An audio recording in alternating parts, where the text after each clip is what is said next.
নমো ভগবতে বাসুদেবায়। নমস্কার। হিন্দু ধর্মাবলম্বীদের কাছে একাদশী তিথি অত্যন্ত পবিত্র। কিন্তু আপনি কি জানেন চৈত্র মাসের শুক্লপক্ষের এই কামদা একাদশী কেন অন্য সব একাদশী থেকে আলাদা? শাস্ত্রমতে এই একটি ব্রত পালন করলে মানুষের জীবনের সকল অপূর্ণ ইচ্ছা বা কামনা পূর্ণ হয়, তাই এর নাম কামদা। আজ আমরা জানব এই তিথির মাহাত্ম্য এবং এক অলৌকিক ব্রতকথা। ব্রহ্মপুরাণ অনুসারে কামদা একাদশী হল বছরের প্রথম একাদশী।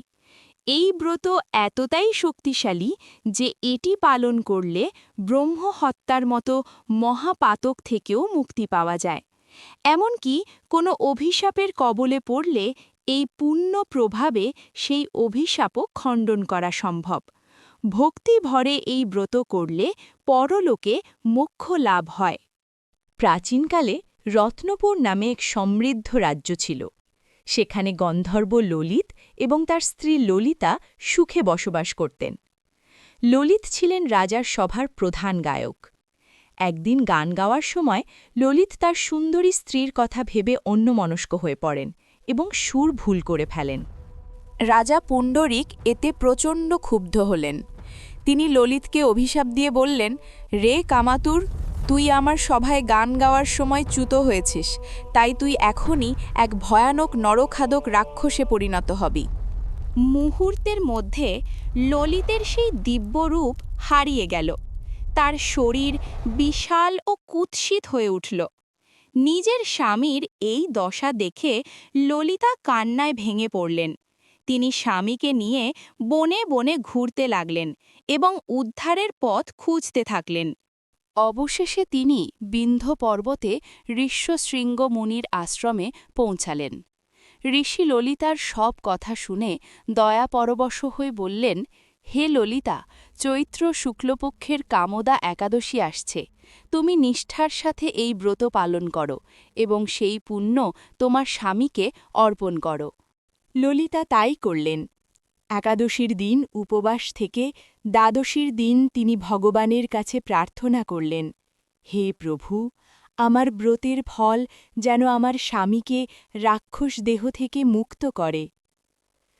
অলৌকিক সেই প্রভাবে ললিত তার রাক্ষস দেহ ত্যাগ করে পুনরায় দিব্য কান্তি ফিরে পেলেন। ভগবান বিষ্ণুর কৃপায় তারা দুজনে দিব্য বিমানে চড়ে স্বর্গলোকে গমন করলেন। বন্ধুরা, এই কামদা একাদশী পালনের কিছু নিয়ম রয়েছে। দশমীর রাত থেকেই আমিষ আহার ও তামসিক খাদ্য বর্জন করতে হয়। একাদশীর দিন সকালে স্নান সেরে শ্রীবিষ্ণুর শ্রীধর রূপের আরাধনা করবেন।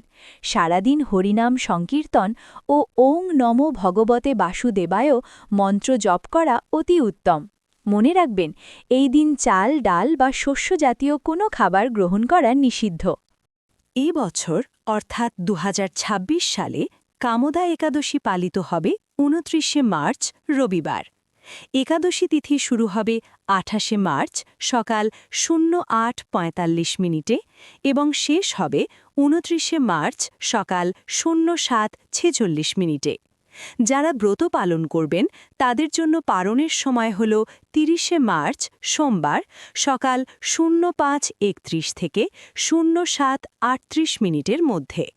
আপনার মনের কোনো গভীর ইচ্ছা থাকলে বা পরিবারের কল্যাণে এই কামদা একাদশী ব্রত অবশ্যই পালন করুন। ভক্তি ভরে ভগবান বিষ্ণুর শরণ নিলে তিনি নিশ্চয়ই আপনার প্রার্থনা পূর্ণ করবেন।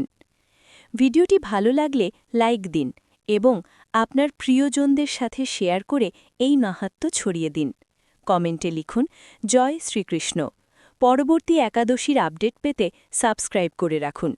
ভালো থাকুন, সুস্থ থাকুন। নমস্কার।